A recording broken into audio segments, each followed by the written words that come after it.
अच्छा, भगवान आपकी रक्षा कैसे करते हैं? कैसे करते हैं? आपकी बुद्धि में, आपके मस्तिष्क में भगवान बैठकर और आपसे सही निर्णय करवाते हैं। जब आप सही निर्णय ले रहे हो तो समझ लो कि आपके मस्तिष्क बुद्धि में भगवान का वास है, और जब आप गलत निर्णय ले रहे हैं तो समझ लो कि भगवान नहीं, कलयुग आपके भीतर बैठ के आपसे गलत निर्णय लिवाकर गलत काम करा रहा है। अब देख लो ना, एक पिता के दो बेटे हैं। एक बेटा पूजा पाठ, धर्म, जप तप अच्छे काम में लगा हुआ है, अच्छे से पैसा कमाता है, राष्ट्र की, समाज की सेवा करता है। और दूसरा बेटा है, वो पैसे पिता के लेकर शराब पीता है और वैश्याओं के संग रमण करता है। एक ही पिता के दो बेटे हैं, पर दोनों अलग अलग रास्ते पर हैं। क्यों अलग अलग रास्ते पर हैं? कौन जिम्मेदार है उनके अलग अलग? बाप तो नहीं चाहेगा कि मेरा बेटा गलत हो, माँ भी नहीं चाहेगी कि मेरा बेटा गलत हो, पर एक पिता के दो बेटे हैं, पर दोनों के विचार अलग अलग हैं, दोनों के रास्ते अलग अलग हैं। क्यों? इसलिए कि आप यदि सही आगे बढ़ेंगे तो आपके विचारों में, आपके भीतर भगवान का वास होगा। कहते हैं हमारे अंदर राम भी हैं और रावण भी है। आपके अंदर दोनों हैं, राम भी और अब आपने किसे जगा रखा है और किसे सुला रखा है? आपके भीतर के राम सो रहे हैं तो रावण जाग रहा है, फिर रावण अपने हिसाब से करा रहा है। और यदि रावण सो रहा है, राम जाग रहे हैं, तो आप वैसे ही काम करोगे जैसे राम के हैं। हम हर व्यक्ति के भीतर अच्छाई के राम और बुराई का रावण, हर व्यक्ति के अंदर अच्छाई और बुराई होती है। अब कोई अच्छाई को पकड़ के अच्छे रास्ते पर चल पड़ता है, कोई बुराई को पकड़ के बुरे रास्ते पर चल पड़ता है। ईश्वर ने दोनों रास्ते आपके लिए ओपन रखे हैं, खोल के रखे हैं। आपको डिसाइड करना है कि आपको किस रास्ते पर चलना है। जैसे हमारे सामने एक गिलास में दारू रखी है, शराब, और दूसरी गिलास में दूध रखा है या जूस रखा है, अनार का इत्यादि। तो एक गिलास में दूध है और एक गिलास में शराब है। अब क्या ग्रहण करना है और क्या ग्रहण नहीं करना, ये हम पर निर्भर करता है। हमारे सामने तो दो ऑप्शन है, हमारे सामने दो रास्ते हैं। क्या चुनना है, ये किसकी जिम्मेदारी है? आपकी। ऐसे ही संसार में दो रास्ते सबके लिए होते हैं, एक बुरा रास्ता, एक अच्छा रास्ता। अब आप क्या चुनते हैं वो आप पर निर्भर करता है। राम ने अच्छा रास्ता चुना, रावण ने बुरा रास्ता चुना। आप क्या चुनना चाहते हैं? अच्छा चुनेंगे, थोड़ा कठिनाई हो सकती है, लेकिन उसका परिणाम बहुत अच्छा है। जबकि बुरे रास्ते का परिणाम देखने में अच्छा लगता है, पर रास्ता सरल लगता है, पर उसका जो आखिरी परिणाम है बहुत बुरा है। जैसे रावण का आखिरी में परिणाम क्या निकला? सर्वनाश। ऐसे ही बुरा रास्ता देखने में अच्छा लगता है। जैसे आज मेरे पास एक माँ अपनी 16 साल की लड़की लेकर के आई, आज ही आई, यहां बैठी भी हो सकती है वो माँ। आज एक माँ मेरे पास 16 साल की लड़की लेकर के आई, कहा महाराज जी मेरी बेटी 16 साल की है और एक 20 साल के लड़के के साथ भाग गई और भाग के मंदिर में शादी कर ली। और जब ससुराल गई मेरी बेटी तो वहां सास ससुर ने भगा दिया। भाई 16 साल की है, ये तो विवाह हो ही नहीं सकता, लेकिन उसे इतनी जल्दी है 16 साल में कि वो भागे जा रही है। हमने उसे समझाया कि बेटा ये उम्र पढ़ने की है, ये उम्र सही रास्ते पर चलने की है।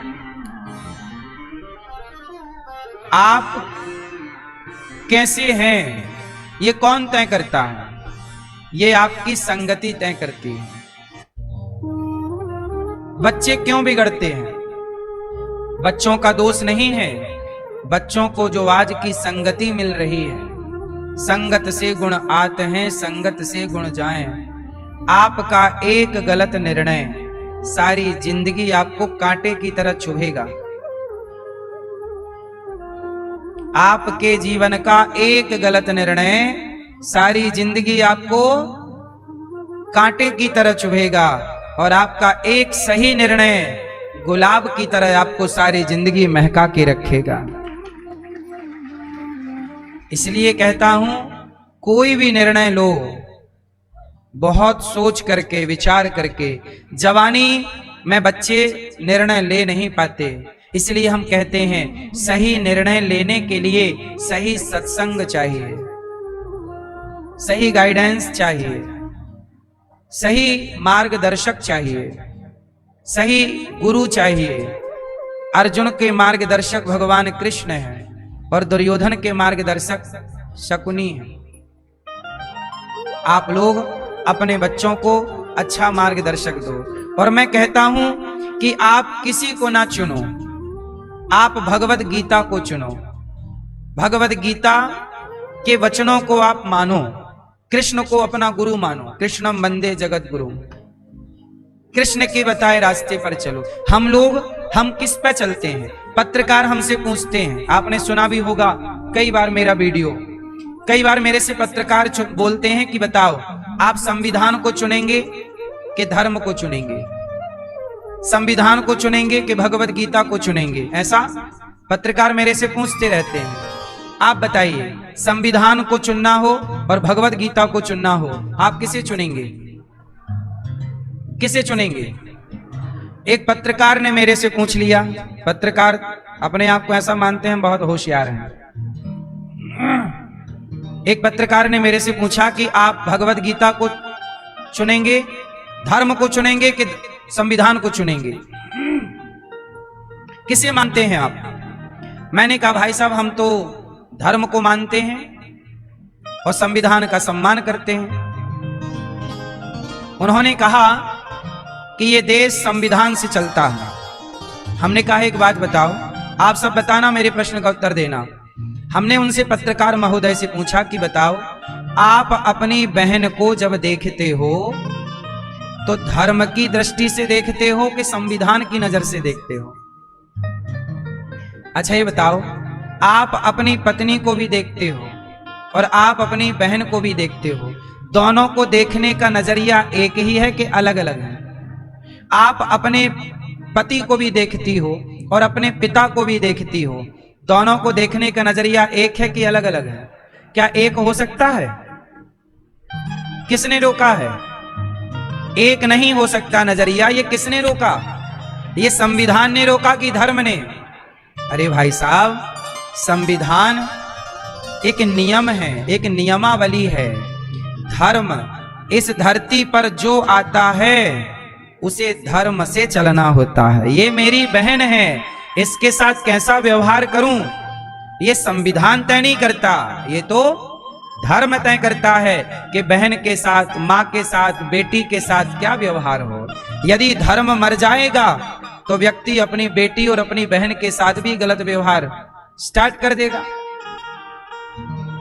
इसलिए संविधान का पालन करते हुए, संविधान का पालन करना है। मैं संविधान का उल्लंघन तो करता नहीं।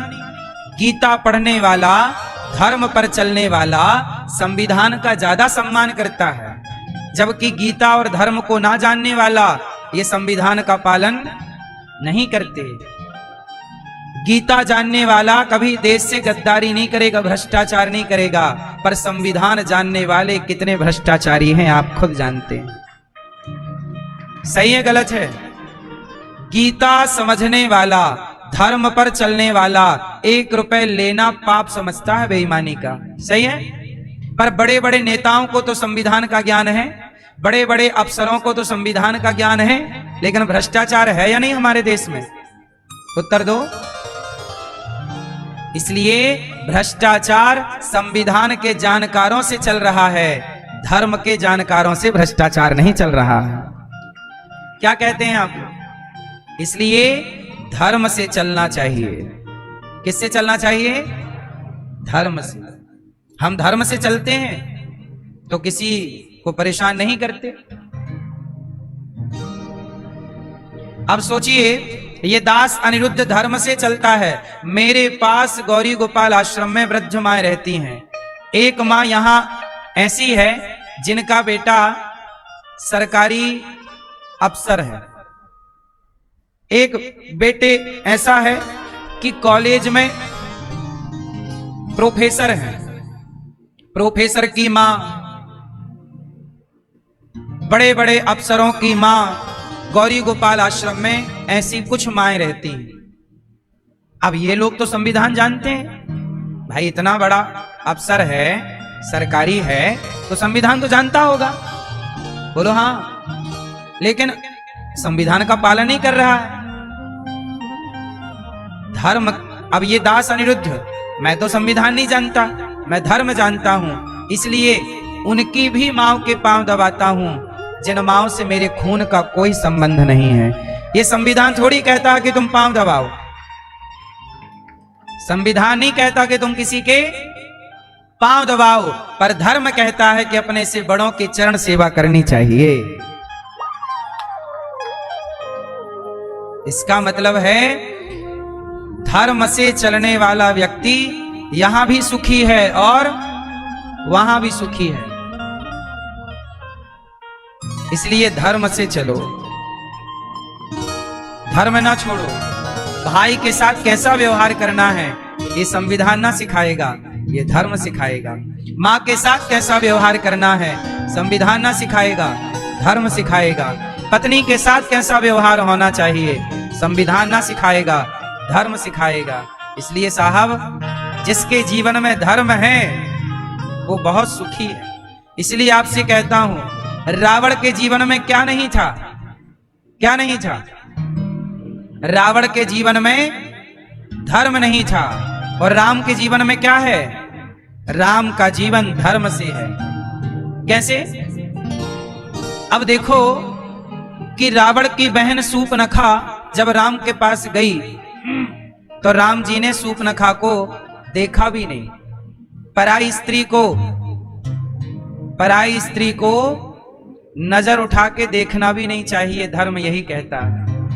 नारी को देखो तो चरणों को देखकर बात करना चाहिए। आपने सुना होगा एक वाक्य कि लक्ष्मण जी ने सीता मां का चेहरा नहीं देखा कभी। लक्ष्मण जी ने सीता मां का चेहरा कभी नहीं देखा। लक्ष्मण जी ने सीता मां का चेहरा कभी नहीं देखा। क्या देखे हैं? सिर्फ चरण। ये धर्म है।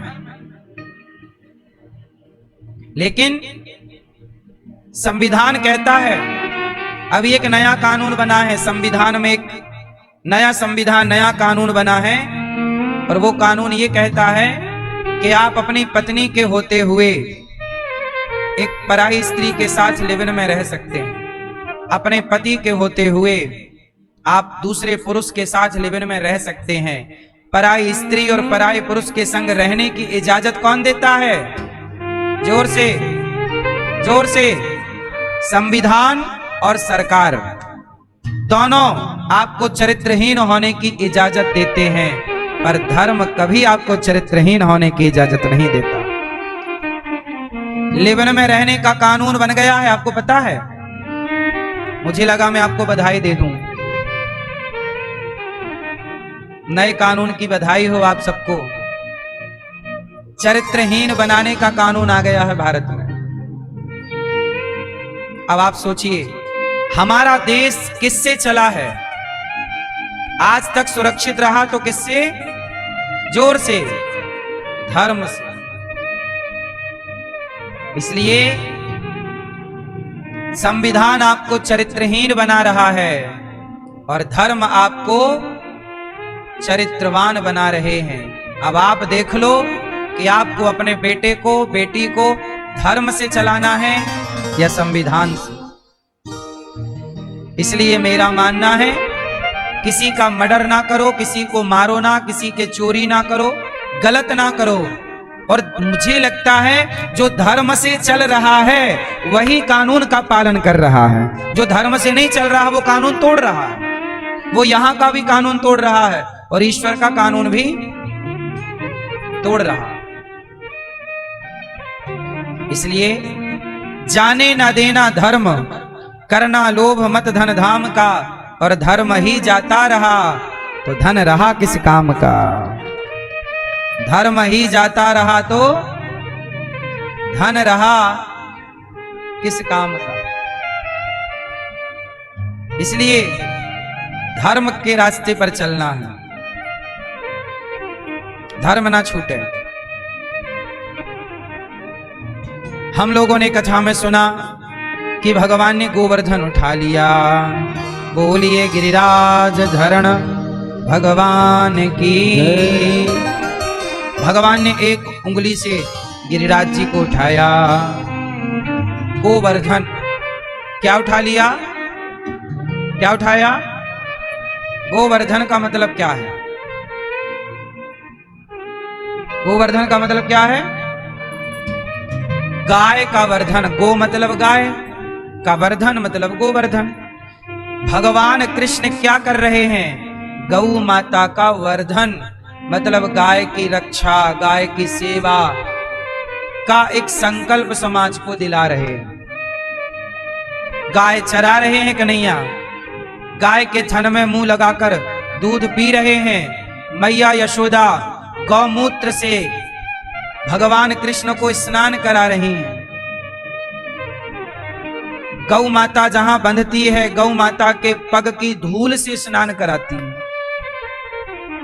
गाय के 5 चीजों को मिलाने से पंचगव्य बनता है। क्या बनता है? क्या बनता है? पंचगव्य। गाय का दूध, दही, घी, गौमूत्र और गोबर का रस।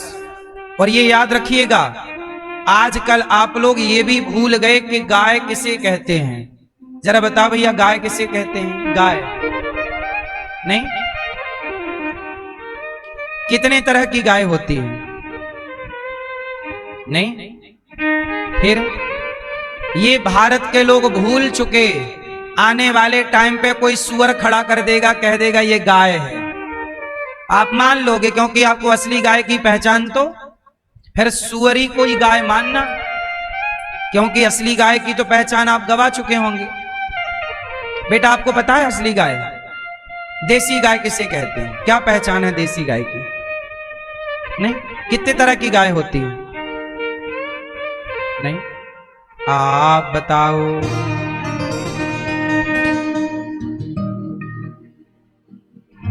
हाँ,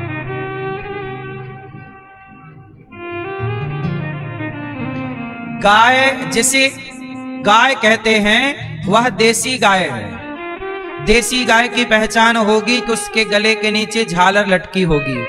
गले के नीचे बहुत सारा हिस्सा, चलने में देखो ये गले में लटका हुआ, और सींगों के पीछे, सिर के पीछे उठा हुआ हिस्सा, ये देखो ये लटका हुआ हिस्सा है गर्दन के नीचे, और पीछे देखो बढ़ा हुआ हिस्सा ऊपर। ये शुद्ध गाय है, ये देसी गाय है।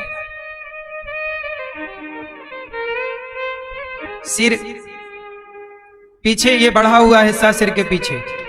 और जबकि जर्सी गाय होती है एक, कैसी गाय? वो गाय नहीं है, लोगों ने बोल दिया। जर्सी के सपाट होता है पीछे, और ये हिस्सा भी लटका हुआ नहीं होता। तो जर्सी गाय नहीं है, अब उसे गाय कहते हैं लोग। क्योंकि बात यही हम बताए ना, कुछ समय बाद सुअर को भी लोग गाय समझने लगेंगे। और जो जर्सी है वह सुअर से ही क्रॉस कराई गई, मतलब गाय में एक सुअर का सीमन डाला गया, फिर उसका जो बच्चा हुआ वही जर्सी कहलाया। तो यह सुअर से क्रॉस होती है, इसलिए जो जर्सी होती है उसे सुअरी भी आप कह सकते हैं, लेकिन मूर्ख लोग उसे गाय कहते हैं। गाय केवल एक ही होती है। हाँ, गाय की प्रजातियां बहुत सारी हैं, जैसे गिर गाय, साहीवाल गाय। गाय का एक नाम है साहीवाल, जो हरियाणा पंजाब में पाई जाती है। हरियाणा पंजाब की गाय को साहीवाल कहते हैं। गुजरात की गाय को गिर कहते हैं, गिर गाय। वृंदावन की गाय को देसी गाय कहते हैं। राजस्थान की गाय को राजस्थानी गाय कहते हैं, है ना। हर गाय का नाम अलग अलग है, बहुत सारी गाय, वो सारी का ये लक्षण होगा, गले में लटका हुआ और पीछे का हिस्सा बढ़ा हुआ, ये देसी गाय। देसी गाय का गौमूत्र। अच्छा, आपने सुना होगा एक आजकल रोग आ गया है तेजी से, सफेद दाग। सब आजकल लड़कियों को, लड़कों को, स्त्रियों को, पुरुषों को क्या हो जाता है, सफेद दाग हो जाते हैं, पूरा शरीर सफेद दाग की चपेट में आ जाता है। मुझे एक भाई ने बताया कि मैंने देसी गाय, जर्सी नहीं, देसी गाय का गोबर मैंने उन दागों में लगाया, उसने बताया कि मेरे दाग सही हो गए। मतलब आप कितना भी इलाज, अंग्रेजी इलाज कराओ सफेद दागों का, पर वो ठीक नहीं होते। पर गौ माता की कृपा से, गौ माता के गोबर को लगाने से, देसी गाय का, शुद्ध देसी गाय का गोबर लगाने से जो सफेद दाग होते हैं वह दाग ठीक हो जाते हैं। ऐसे मुझे कुछ लोगों ने, जिन्होंने उपयोग करके ठीक किया, उन्होंने मुझे बताया। तो मुझे लगा कि मुझे ये बात आपको भी शेयर करनी चाहिए कि आपके आसपास कोई ऐसा व्यक्ति हो जिसको सफेद दाग हैं, तो आप उसे कह सकते हैं कि तुम व्यर्थ में दवाइयों में पैसा खर्च ना करके गौ माता के शुद्ध देसी गाय का गोबर, और जो गाय जंगल में चरने वाली हो, यदि उस गाय का गोबर मिले तो वो गोबर भी, आपको पता है सनातन में गोबर में लक्ष्मी का वास होता है। आपको पता है जब सत्यनारायण भगवान की कथा होती है तो गाय के गोबर के ही गौर और गणेश बनाए जाते हैं।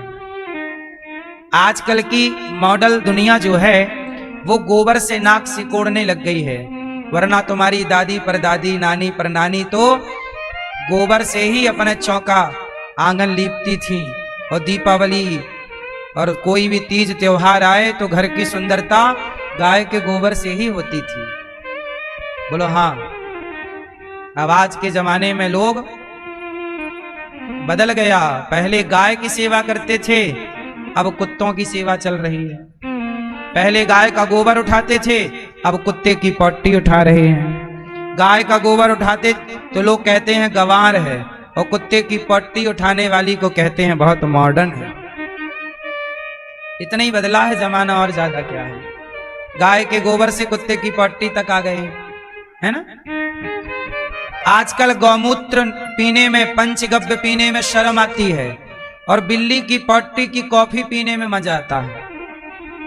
कॉफी पीते हैं लोग, सबसे महंगी कॉफी आती है बिल्ली की पट्टी की। बिल्ली की पट्टी की कॉफी, एक्चुअली क्या होता है, बिल्ली को कॉफी का बीज खिलाया जाता है, और फिर बिल्ली जब उसकी पट्टी करती है तो उस बीज को फिर पूरा पीस दिया जाता है, तो वो आपके लिए मस्त कॉफी बन जाती है। ऐसा हम नहीं कह रहे हैं, बाजार में बिकती है और आप लोग पैसे से खरीदते हैं। हम तो केवल आपकी जानकारी बढ़ा रहे हैं। क्यों, सही है गलत है? आप में से कितने लोग इस बात को जानते हैं कि बिल्ली की कॉफी, बिल्ली की पट्टी की कॉफी बाजार में बिकती है? जानते हैं ना। फिर और गौमूत्र पीने में लोग नाक सिकोड़ते हैं कि देखो क्या बड़ी बड़ी कंपनियां, दवाई कंपनियां गौमूत्र बाजार में बेच रही हैं। मेडिकल स्टोर में गौमूत्र मिल रहा है। बोलो हाँ। यदि कुछ दम ना होती तो मूत्र काहे बिकता भाई साहब?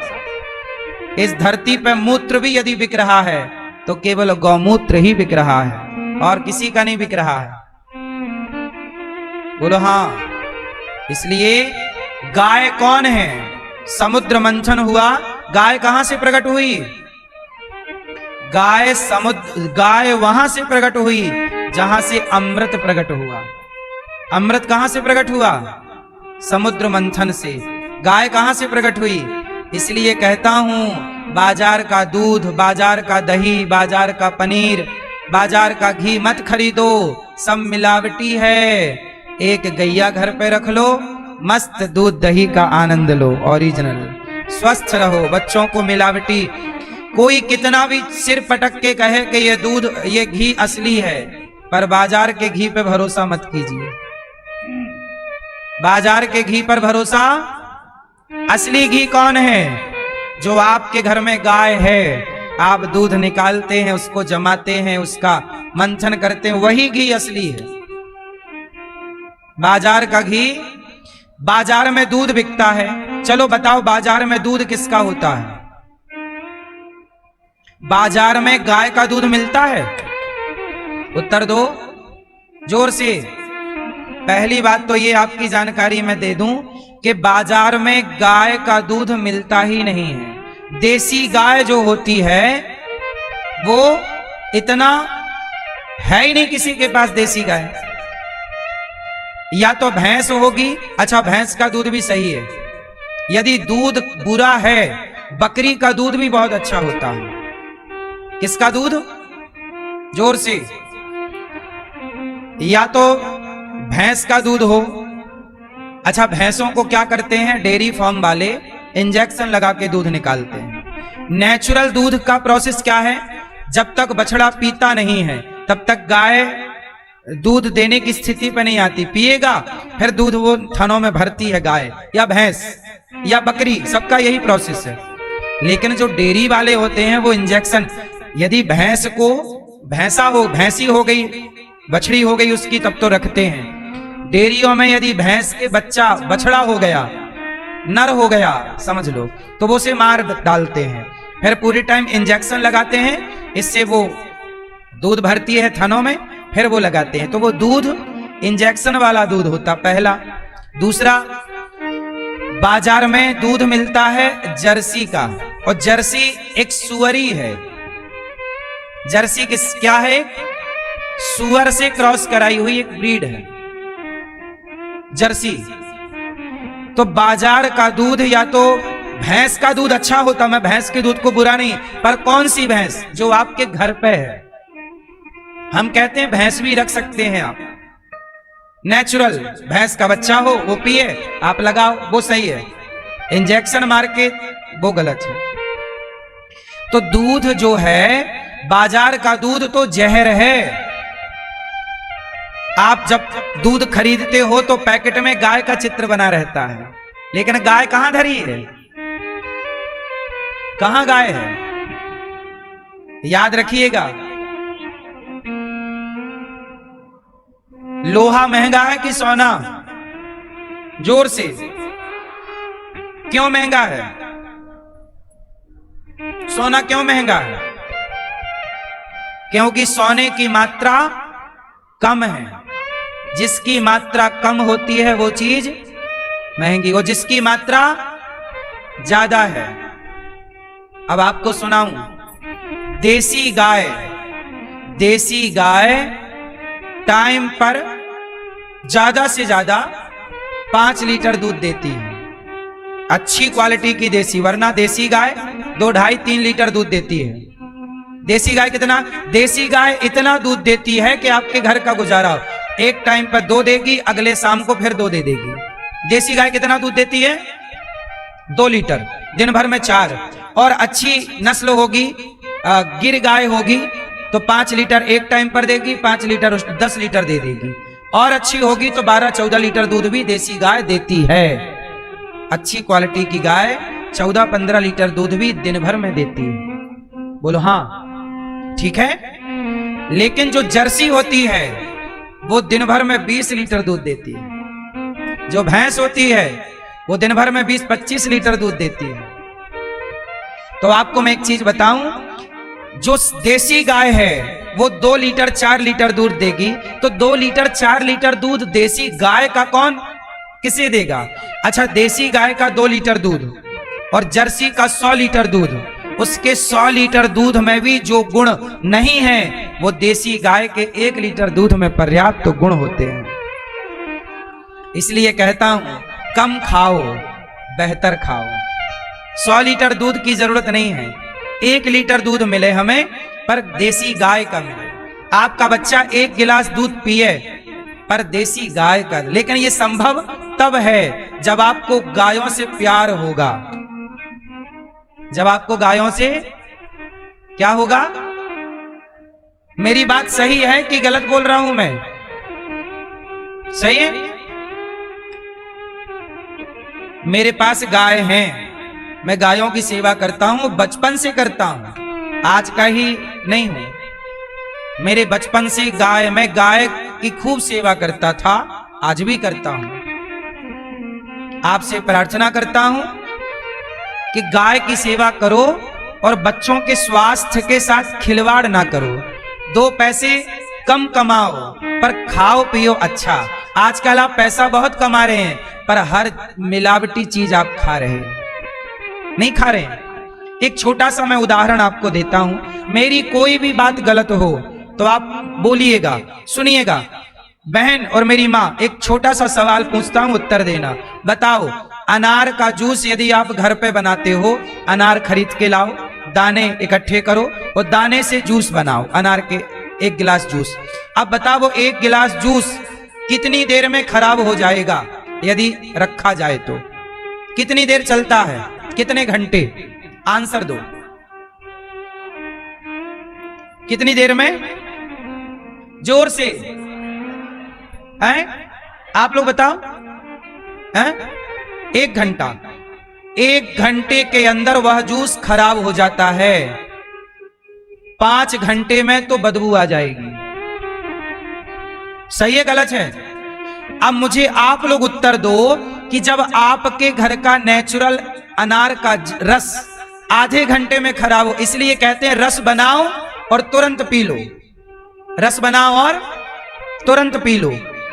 आपके घर का रस यदि आधा घंटा में खराब होता है तो आप मुझे बस ये बताओ कि बाजार में जो अनार का रस मिलता है वो तो 4-4 महीने पुराना होता है, वो क्यों नहीं खराब होता?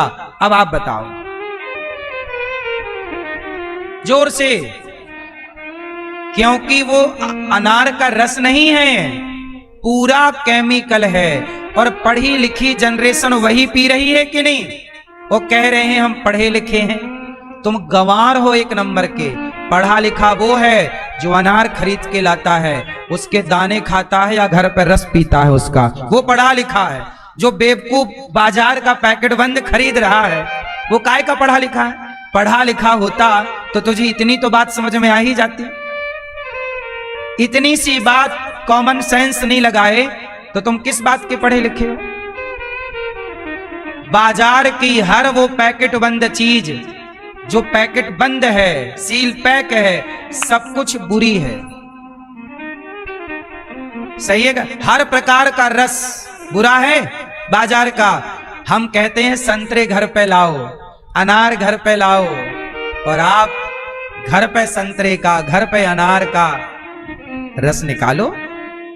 गन्ने का रस बढ़िया है, वो तुरंत निकाल के दे रहा है, पी लो। पैकेट बंद रस गन्ने का ही क्यों ना हो, वो भी बुरा है। कितने लोग मेरी बात से सहमत हैं? तो आप लोग आज से समझेंगे इन बातों को। फैक्ट है ये। कोई भी आप किसी पर भी आप बात कर लीजिए इन विषयों पर। कंपनियां आपको बुद्धू बनाती हैं और आप बन जाते हैं। टीवियों पे प्रचार होता है और आप बुद्धू बन जाते हैं। इसलिए बच्चे लोग भी आजकल पैकेट वाला जूस पीते हैं। बोलो हाँ, ओरिजिनल दोगे तो नहीं पिएंगे। इसका मतलब आपके बच्चों को बिगाड़ने के लिए स्वाद का केमिकल डाला जाता है ताकि उनको उस स्वाद की लत लग जाए। इतना बड़ा स्कैम चल रहा है इस देश में, हर चीज मिलावटी है। हमारे देश में कोई रोकथाम भी नहीं करती सरकार कि मिलावटी चीजों पर शिकंजा कसे। दवाई मिलावटी, खाना पीना मिलावटी, सब्जियों में इंजेक्शन लगा के बड़ा कर लेते हैं। क्यों? बचना चाहिए। इसलिए गाय की सेवा करो, खुद का दूध पियो, खुद घर के गाय का दूध पियो, खुद का दही हो, खुद के घर का घी हो, मक्खन हो, खुद का। बाजार की चीजों पर निर्भरता ना हो। बोलिए गौ माता की जय। भगवान ने गिरिराज जी को स्थापित कर दिया। इसके बाद भगवान आज सारे ब्रजवासियों को बैकुंठ का दर्शन कराते हैं, सबको वापस ले आए। बैकुंठ का दर्शन करा के वृंदावन से अच्छा कुछ नहीं।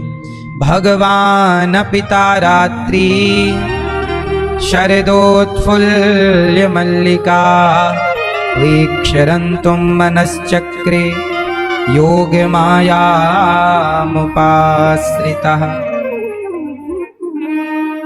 निशम्य गीतं तदनङ्गवर्धनं ब्रजश्रियः कृष्णगृहीतमानसा आजग्मुरन्योन्यमलक्षितोद्यमा स यत्र कान्तो जवलोलकुण्डला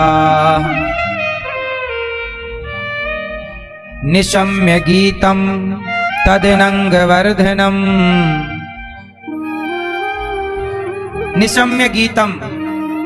आज भगवान कृष्ण ने आज गोपियों के संग रास रचाने के लिए शरद पूर्णिमा की रात्रि आई। शरदोत्फुल्ल मल्लिका, जब शरद पूर्णिमा आई तो भगवान ने बांसुरी बजाई।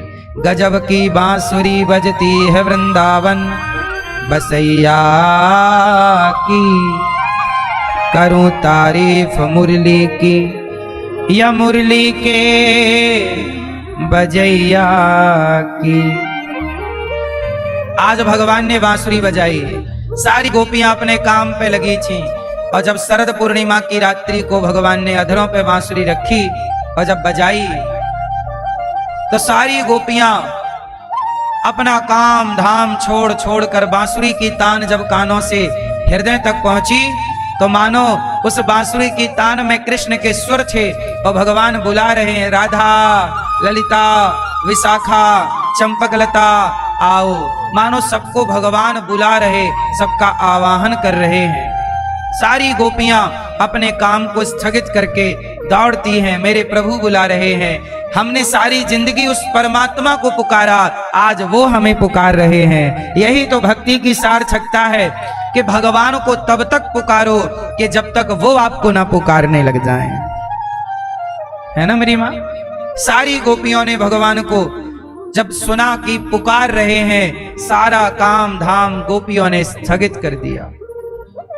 एक सखी गाय दोह रही थी कि बांसुरी सुनाई पड़ी, गाय को वहीं छोड़ा। एक आंगन को लीप रही थी गाय के गोबर से, बांसुरी सुनाई पड़ी, गाय आंगन को वहीं छोड़ा और हाथ धोए नहीं दौड़ पड़ी।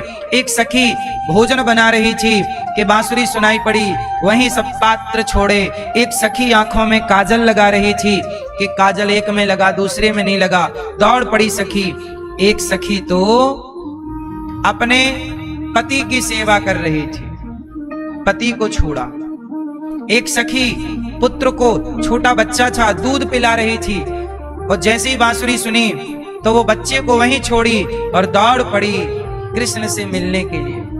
गोपियों ने अपने पति को छोड़ दिया, पुत्र को छोड़ दिया, श्रृंगार को छोड़ दिया, जगत के काम छोड़ दिए, सब छोड़ दिया, सब छूट गया, पर कृष्ण को नहीं छोड़ा।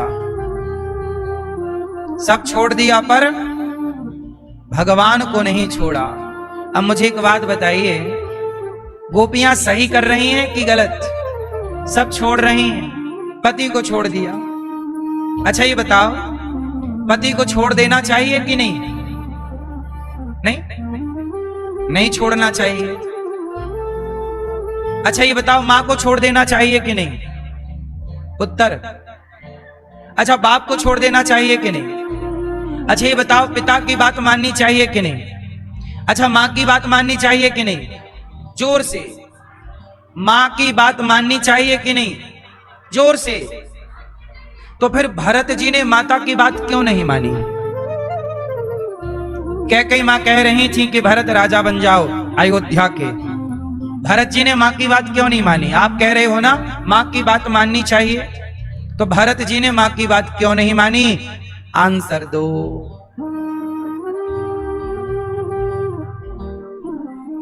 क्यों नहीं मानी? मैया बना लो वीडियो, सुन लो मेरी मां। मां की बात माननी चाहिए कि नहीं? माननी चाहिए, तो भरत जी ने क्यों नहीं मानी? उत्तर दो। क्यों? क्यों? अच्छा पिता की बात माननी चाहिए कि नहीं? तो प्रहलाद जी ने क्यों नहीं मानी अपने पिता की बात? भाई की बात माननी चाहिए कि नहीं? तो विभीषण ने क्यों नहीं मानी रावण की बात? अच्छा, गुरु की बात माननी चाहिए कि नहीं? तो राजा बलि ने शुक्राचार्य जी की बात क्यों नहीं मानी? अब इस सब का एक ही उत्तर है, इन सारे प्रश्नों का उत्तर एक ही है, और वह उत्तर ये है कि जो बात भगवान से दूर करने वाली हो वो बात माँ की हो तो नहीं माननी चाहिए, वो बात पिता की हो तो नहीं माननी चाहिए। गुरु कहे कि भगवान से दूर हो जाओ तो गुरु की ये बात, और इन सब की बातों ने, जैसे कैकेयी की बात भरत जी मानते तो राम से दूर हो जाते, तो जो बात राम से दूर करती हो वो बात माँ की ही क्यों ना हो।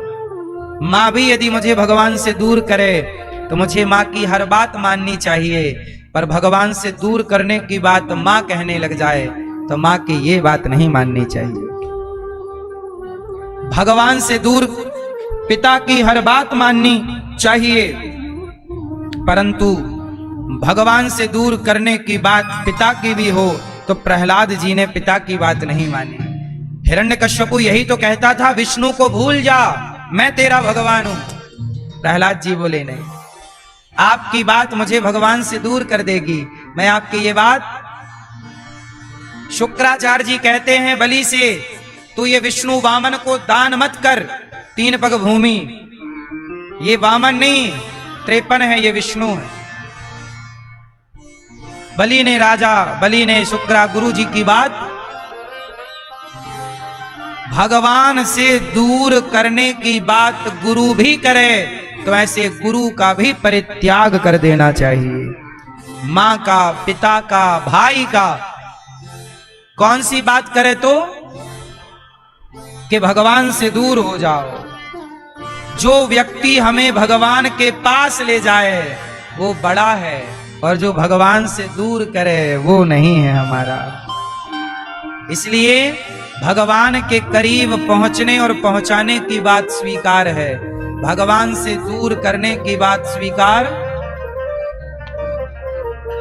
इसलिए गोपियों ने सबको छोड़ दिया, किसके लिए? भगवान के लिए।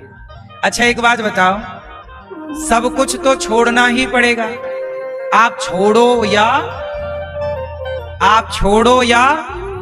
ना छोड़ो, पर छोड़ना तो पड़ेगा। एक टाइम बाद सब छूटेगा, पत्नी, पति, बेटा, बेटी, घर, मकान, और तो छोड़ो ये शरीर भी छूटेगा। फिर तो जब छूटेगा ही तो पहले ही छोड़ के रखो, जो छूटने वाला है उसे पहले ही छोड़ दो, और ना छूटने वाले कौन हैं? भगवान, तो उन्हें पकड़ के रखो। सब छूटे तो छूटे, जग छूटे तो छूटे, गोविंद ना छूटे। इसलिए कहता हूं, संसार में आप लोग इतने संबंध जोड़ते हैं, एक प्यारा सा संबंध भगवान से क्यों नहीं जोड़ लेते? क्यों मैया? एक रिश्ता यहां बना के रखिएगा। बोलो हाँ कि ना? एक संबंध भगवान से बना के रखिएगा। नाता एक राम जी से, दूजा नाता तोड़ दे, आशा एक राम जी की, दूजी आशा छोड़ दे। सारी गोपियां अपना काम धाम छोड़कर प्रभु के पास आई। निशम्य गीतम, सुंदर बांसुरी बजाई कन्हैया ने। निशम्य गीतम तदनंग वर्धनम, ब्रजश्रियः कृष्ण गृहीत मानसा। आजग्मुरन्योन्यमलक्षितोद्यमाः, स यत्र कान्तो जवलोलकुण्डला।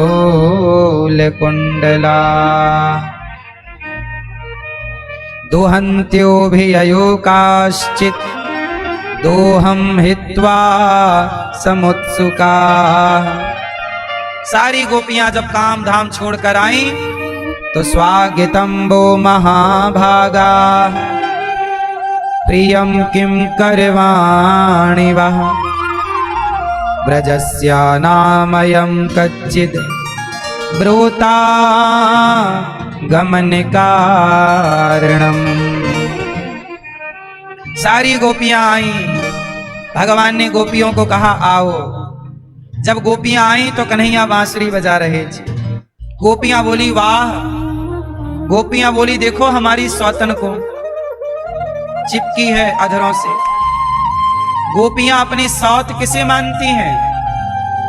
किसे? ए बांसुरी तू हमारी सौत है, सौतन। क्यों? दिन भर भगवान की अधरों से लगी रहती है। क्या पुण्य किया है तूने? ए बंसी तूने कौन सा पुण्य किया है कि सदा भगवान के होठों से लिपटी रहती है, अधरामृत पान करती रहती है? क्या पुण्य किया है तूने? अच्छा बताओ, बांसुरी ने कौन सा पुण्य किया है कि लगी रहती है भगवान के हाथों से चिपकी है, कहीं अधरों से चिपकी है, कहीं कमर से चिपकी है? कौन सा पुण्य किया है इस बांसुरी ने? क्या पुण्य किया है बताओ जरा सब लोग। बांसुरी ने कौन सा पुण्य किया है? गोपियां कह रही हैं, गोपियों ने कहा हाँ वंशी ओ वंशी इतना बता तूने कौन सा पुण्य किया है, खुश होकर कान्हा ने तुझको हाथों में थाम लिया है। बंसी बोलो ना, बंसी बोलो ना।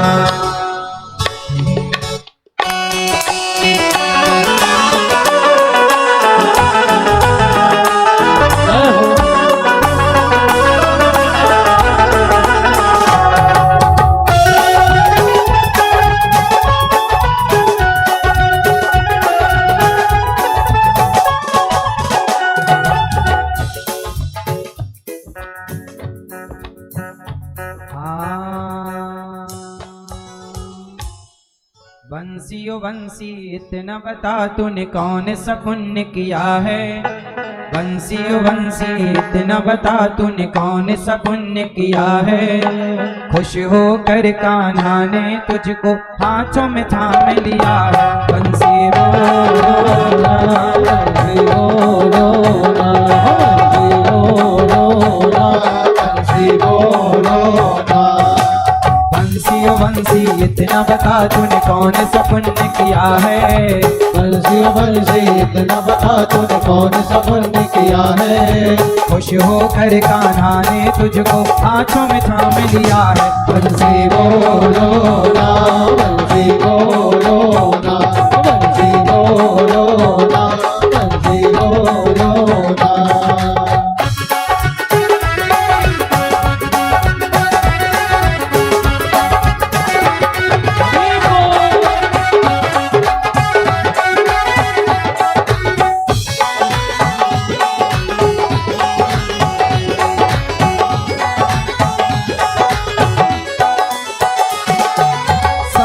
चांदी की होती तो क्या से क्या कर जाती। अब क्या कह रहे हैं? ए बांसुरी तू बांस की है ना, सोने चांदी की होती तो क्या से क्या कर जाती। बांस की हो करके मुरली तो है इतना तड़पाती।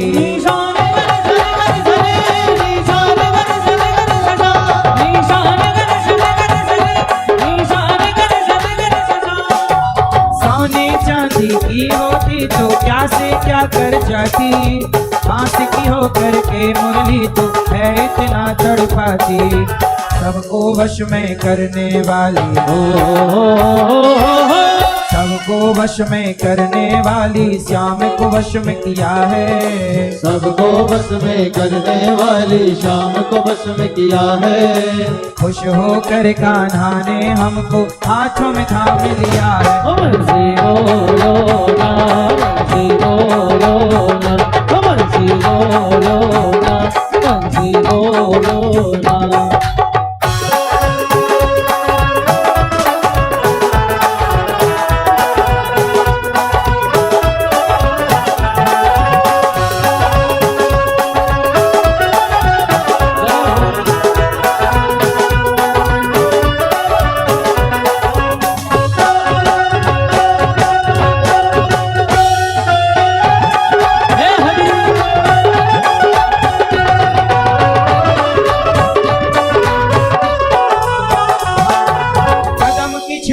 मैं जब कान्हा जब जब बंसी बजाए, ताता ठैया राधा नाचत आए।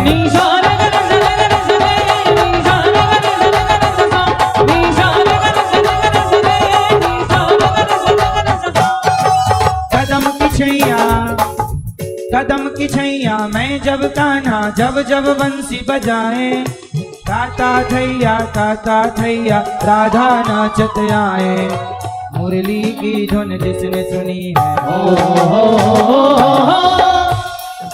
मुरली की धुन जिसने सुनी है घायल घायल। मुरली की धुन जिसने सुनी है घायल वो तो हुआ है। मुरली की धुन जिसने सुनी है घायल वो तो हुआ है।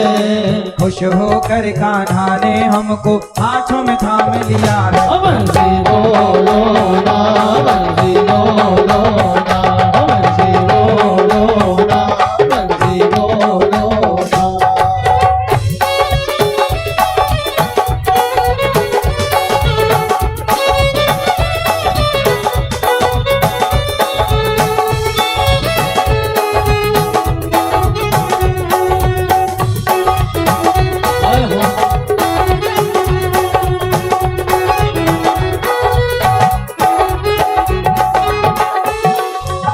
भगवान की बांसुरी, गोपियों ने कहा क्यों भगवान तुझे अपने होठों से लगा के रखते हैं? तो बांसुरी ने कहा कितना मीठा मैं तो बोलूं, सबके मन को भाए। दुष्ट हो या हो सज्जन वो तो नाचत नाचत आए।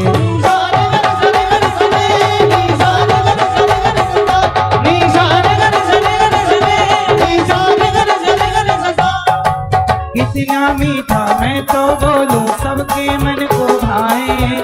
दुष्ट हो या हो सज्जन वो तो नाचत नाचत आए। मुरली की धुन जिसने सुनी है, मुरली की धुन जिसने सुनी है घायल वो तो हुआ है। मुरली की धुन जिसने सुनी है घायल वो तो हुआ है। खुश होकर कान्हा ने हमको हाथों में थाम लिया है। बंसी बोलो ना, बंसी बोलो ना, बंसी बोलो ना, बंसी बोलो ना। बंसी ओ बंसी इतना बता तूने कौन सा पुण्य किया है। बंसी ओ बंसी इतना बता तूने कौन सा पुण्य किया है। खुश होकर कान्हा ने तुझको हाथों में थाम लिया है। बंसी बोलो ना, बंसी बोलो ना, बंसी बोलो ना, बंसी बोलो ना, बंसी बोलो ना, बंसी बोलो ना, बंसी बोलो ना, बंसी बोलो ना, बंसी बोलो ना, बंसी बोलो ना।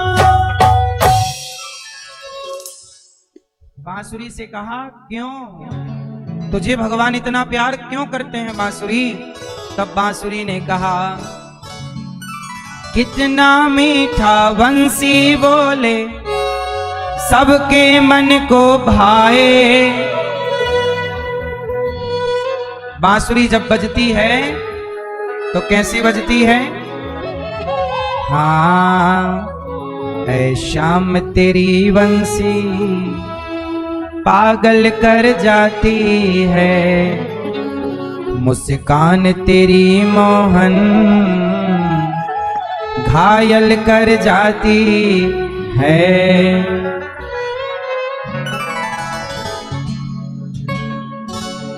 बांसुरी जब बजती है तो कड़वा बजती है कि मीठा? बांसुरी बांस की बनती है, सात सात छेद छाती पर हैं, पर जब बोलती है तो सांप जहरीला है, वो भी जब बांसुरी की तान सुनता है तो बिल से निकलकर नाचने लगता है। जहरीला सांप भी जिसको सुनकर नाचे। आपकी वाणी में बड़ी ताकत है, बोलो हाँ। इसलिए कहता हूं भगवान ने आपको इतना अच्छा मुख दिया है, इतनी अच्छी आवाज दी है। मैया बैठ जाओ मेरी माँ, मैया रे मैया जल्दी से बैठो।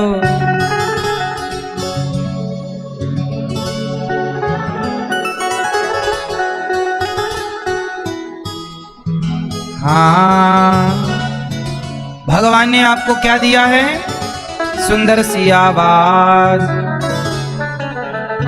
सुंदर सी वाणी। क्या दिया है? भगवान ने आपको क्या दिया है? आप मीठा बोल सकती हो मेरी माँ, आप मीठा बोल सकते हो भैया।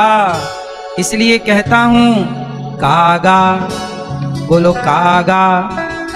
कागा का को धन हरे, कोयल का को दे, मीठा वचन सुनाय के जग अपनो कर ले।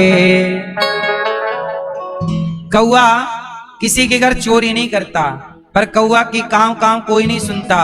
और कोयल किसी को पैसा नहीं देती, पर उसकी कू को सब लोग, कोयल की मिठास वाणी की सब सुनते हैं। और कौआ का काव काव, क्योंकि कौआ का काव काव अच्छा नहीं लगता, कोयल की कू कैसी लगती है। इसलिए मेरी माँ अच्छा बोला करो। आप अच्छा बोल सकते हैं, आपकी वाणी से कोई प्रसन्न हो रहा है तो खर्चा क्या है।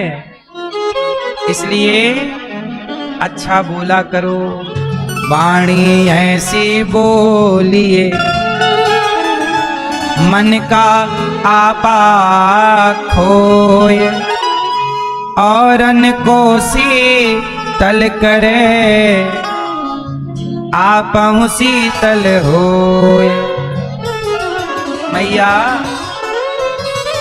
वाणी ऐसी बोलिए। कैसा बोलेंगी मेरी माँ? मैया कई बार आप ऐसा बोल देते हैं कि सामने वाला रोने लग जाता है, इतना कठोर बोलो। यदि पहले तुम तौलो फिर मुख को खोला करना। मैया अच्छा बताओ, शब्दों में जान होती है कि नहीं? शब्दों में बड़ी जान होती है, इन्हीं से आरती अरदास और अजान होती है। शब्द ही समुंदर के वह मोती हैं जिससे इंसानों की इंसानों को पहचान होती है। इसलिए मेरी माँ ये जब मुंह खोला करो, थोड़ा अच्छा बोला करो, कुछ भी नहीं। एक बात आपको बता दूं, बोले हुए शब्द कहते हैं तीर कमान से, और बात जवान से निकल गई तो फिर कभी वापस। आपने किसी का दिल दुखा दिया, बाद में आप सॉरी तो कह देंगे, पर जो बोलना था वो तो बोल ही दिया। इसलिए कहता हूं बोलने के पहले मेरी माँ सोचा करो क्या बोल रहे हैं। मैया बोलने के पहले क्या करेंगे? हाँ, बोलो यदि पहले तुम तौलो फिर मुख को खोला करना। पुष्प नहीं बन सकते हैं तो कांटे बनकर मत रहना। यदि पुष्प नहीं बन सकते हम तो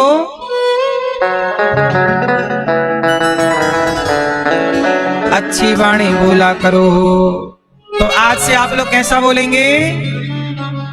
कौए की तरह कांव कांव। कैसा? आप कैसा बोलती हैं?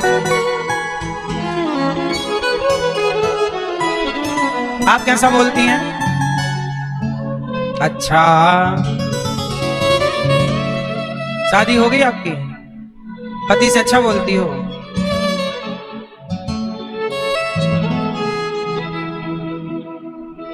मैया, आप पति से कैसा बोलती हो? हैं? नहीं बोलती हो? जोर जोर से बोलती हो, हकलाती हो, हैं? मीठा नहीं बोलती हो? जलेबी खाया करो।